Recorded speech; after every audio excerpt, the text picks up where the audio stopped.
देखिए, देश में लोकतंत्र नहीं है, देश में राजतंत्र चल रहा है। इस राजतंत्र में राजा की जो इच्छा वो करे। चाहते हैं सिर्फ इनकी आवाज उठे। कल आप जैसे 30 पत्रकारों को ईडी ने सरकार के इशारे पर रोका, उनके लैपटॉप और मोबाइल जब्त किए गए। ये कहाँ का लोकतंत्र है? अगर ये लगातार बढ़ते रहे तो इन्हें चुनाव भी नहीं चाहिए। मोदी चाहता है कि मैं ही सदा के लिए इस गद्दी पर बैठा रहूं। झूठे आरोप लगा के जेल में बंद करना आसान है।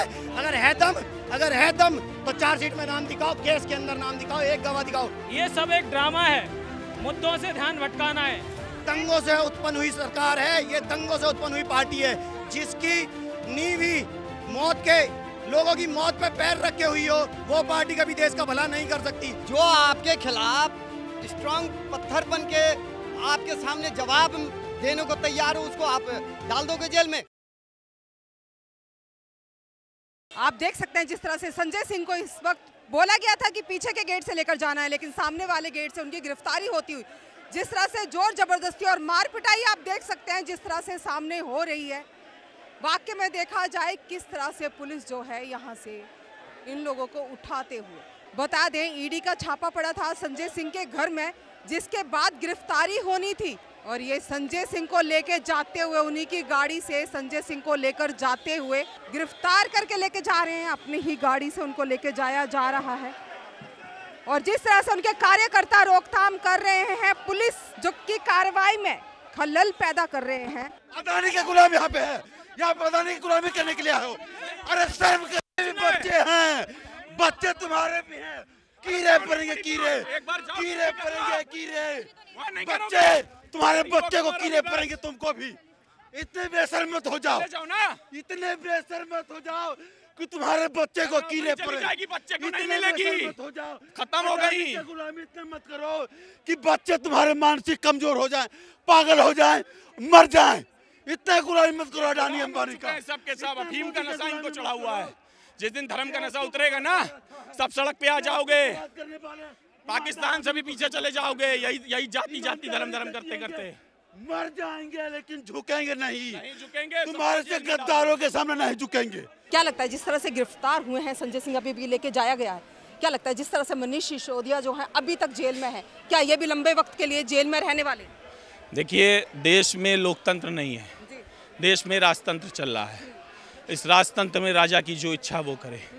गांधी जी ने सालों गुलामी झेली, नेहरू जी ने सालों गुलामी झेली, बहुत सारे क्रांतिवीरों ने झेली। हम लोग भी गुलामी ऐसी झेलेंगे, लेकिन दबेंगे नहीं। उन लोगों की तरह मूक दर्शक बन के नहीं रहेंगे जो व्यवस्था के खिलाफ आवाज़ नहीं उठाते। संजय सिंह जी की क्या गलतियाँ हैं? दो गलतियाँ हैं। पहला, मोदी अडानी भाई भाई, सिर्फ इतना पूछा, आकाश से लेकर पाताल तक तुमने सब कुछ बेच दिया। एक आदमी मोदी को, अडानी को क्यों? सवाल का कोई जवाब मोदी जी के पास था, चुपचाप चले गए। दूसरा, मणिपुर पे चर्चा करना चाहते थे, बाहर कर दिए गए। तो क्या लगता है कहीं ना कहीं देखा जाए तो ये जो मुद्दे हैं उनसे भटकाने की कोशिश की जा रही है? जिस तरह से देश में मणिपुर का मुद्दा हो गया, महंगाई हो गई, बेरोजगारी हो गई, उससे कहीं ना कहीं भटकाया जा रहा है। बिल्कुल भटकाया जा रहा है। मोदी को जवाब देना पड़े चुनाव से पहले, इसलिए वो भाग रहे हैं। और जो भी व्यक्ति मजबूती से उनके खिलाफ आवाज उठाता है उसको जेल में डालने का काम करते हैं। ये लोकतंत्र नहीं है। ईडी और सीबीआई आज की डेट में एक हिसाब से सत्ता की कठपुतली हो गई है। इलेक्शन कमीशन को भी वो वही बनाना चाहते हैं। सुप्रीम कोर्ट की तलखियों टिप्पणों के बाद डायरेक्टर को बार बार पदोन्नति देना, उसका समय कार्यकाल पूरा हो जाने के बाद साफ बताता है कि कहीं ना कहीं पूरी तरह से घोटाला है, और मोदी इसमें खूब रमे हुए हैं। क्या लगता है संजय सिंह को जेल होने वाली है या वापस आने वाले, निर्दोष साबित होने वाले? देखिए, क्रांतिकारी लोग जेल जाने से नहीं डरते। हमारे जैसे लाखों कार्यकर्ता हैं संजय सिंह के पीछे। आप सबको जेल में डाल लीजिए, वो डरते नहीं हैं। लेकिन आप हमारी आवाज़ को रोक नहीं पाएंगे और बंद भी नहीं कर पाएंगे। क्या लगता है आंदोलन और ये कितना आगे बढ़ेगा, कितना आगे? आंदोलन कल फिर होगा, और संजय जी के लिए पूरे देश में आंदोलन होगा। पूरे देश में आंदोलन बिल्कुल होगा। तो ये आंदोलन लगातार ऐसे चलता रहेगा? कब तक चलता रहेगा? जब तक वो रिहा नहीं हो जाते हैं, जब तक देश में अमन चैन और सब लोगों को बराबरी का हक नहीं मिल जाता, बाबा साहब का बनाया संविधान है, उसके अधिकार नहीं मिल जाते, तब तक ऐसे ही चलता रहेगा। जब तक बाबा साहब का जो संविधान है उसके मुताबिक जो देश नहीं चलता है, तब तक ये जो आंदोलन है ऐसे ही चलता रहेगा। देश में अमन शांति की बात की जा रही है, देखते हैं कहां तक ये आंदोलन जाता है। चाहते हैं सिर्फ इनकी आवाज उठे। कल आप जैसे 30 पत्रकारों को ईडी ने सरकार के इशारे पर रोका, उनके लैपटॉप और मोबाइल जब्त किए गए। ये कहाँ का लोकतंत्र है? जो भी आवाज मोदी के खिलाफ उठती है उसको वो कुचलने का काम कर रही है। क्या लगता है जो भी आवाज मोदी के खिलाफ, जैसे आपने बोला, तो क्या लगता है तानाशाह की सरकार? बिल्कुल तानाशाही सरकार है। अगर ये लगातार बढ़ते रहे तो इन्हें चुनाव भी नहीं चाहिए। मोदी चाहता है कि मैं ही सदा के लिए इस गद्दी पर बैठा रहूं, सत्ता के लिए परमानेंट भाजपा बन जाए, देश से संविधान खत्म कर दे, देश से संविधान खत्म करके परमानेंट प्रधानमंत्री बन जाए, हमें कोई गैरराज नहीं है। आम आदमी पार्टी के जो लोकतंत्र खत्म ना आम आदमी पार्टी के जो सांसद है, नेता है, वही जो है दोषी क्यों करार किए जा रहे हैं? कहाँ दोषी हैं? किसी चार्जशीट में नाम तो दिखाओ, कहीं पे इनका एफआईआर में नाम तो दिखाओ। झूठे आरोप लगा के जेल में बंद करना आसान है। अगर है दम तो चार्जशीट में नाम दिखाओ, केस के अंदर नाम दिखाओ, एक गवाह दिखाओ। जिस व्यक्ति की ये बात कर रहे हैं उस व्यक्ति ने खुद कहा है कि नरेंद्र मोदी ने 5 करोड़ का चेक उनसे भी लिया है। बताइए, जिस तरह से देखा जाए 5 करोड़ का चेक लिया, बहुत बड़ी एक बात बोली जा रही है। क्या लगता है आगे क्या कार्रवाई रहेगी? मैं आपको बात बता दूं, ये सब एक ड्रामा है, मुद्दों से ध्यान भटकाना है। क्योंकि जो पोल भ्रष्टाचार की खोल के रखी हुई है कि मोदी ने कितना लूटा है देश को, सवाल न करें, मणिपुर पर सवाल न करें, बहन बेटियों की इज्जत लूटी जा रही है। मोदी एक राक्षस है, ये आदमी आतंकवादी है, ये देशद्रोही है और इसकी मौत ऐसी होगी, ये कीड़े पड़ पड़ के मरेगा। आप मेरे सवाल को नोट कर ले और मोदी को मैं चाहूँ तो साले को गोली मार दूंगा। चाहे तो देखिए कितने आक्रोश में जिस तरह से देखा जा रहा है, कार्यकर्ता नजर आ रहे हैं।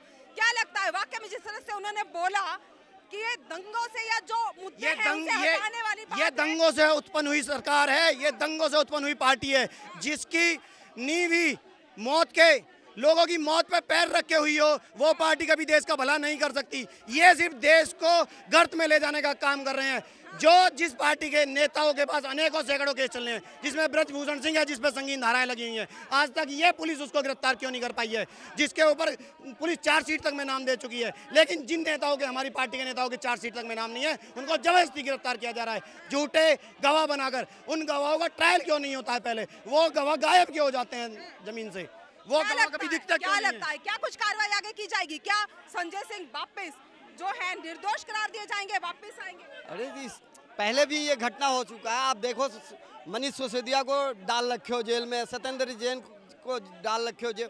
जो आपके खिलाफ स्ट्रांग पत्थर बन के आपके सामने जवाब देने को तैयार हो, उसको आप डाल दोगे जेल में। आइए कुछ और लोगों से बात करने की कोशिश करते हैं। क्या लगता है आंदोलन कितना और बढ़ने वाला है? इसका कुछ नहीं कह सकते। ये उग्र आंदोलन होगा, शांति प्रिय, कानून के दायरे में आंदोलन होगा और संजय सिंह को रिहा करना पड़ेगा। इनको संजय सिंह को रिहा करना पड़ेगा। जिस तरह से हमने बातचीत करने की कोशिश की, जिस तरह से हमने जानकारी लेने की कोशिश की कि क्या कुछ कहना है, तो जिनको कार्यकर्ता है, नेता है, वो कहते हैं आंदोलन और बढ़ेगा, शांति प्रिय तरीके से बढ़ेगा और संजय सिंह को इनको रिहा करना पड़ेगा। खबर में फिलहाल इतना ही। ऐसी और तमाम जानकारियों के लिए जुड़े रहिए हमारे साथ, देखते रहिए सौगंध टीवी। आप देख रहे हैं सौगंध टीवी, सौगंध वतन की।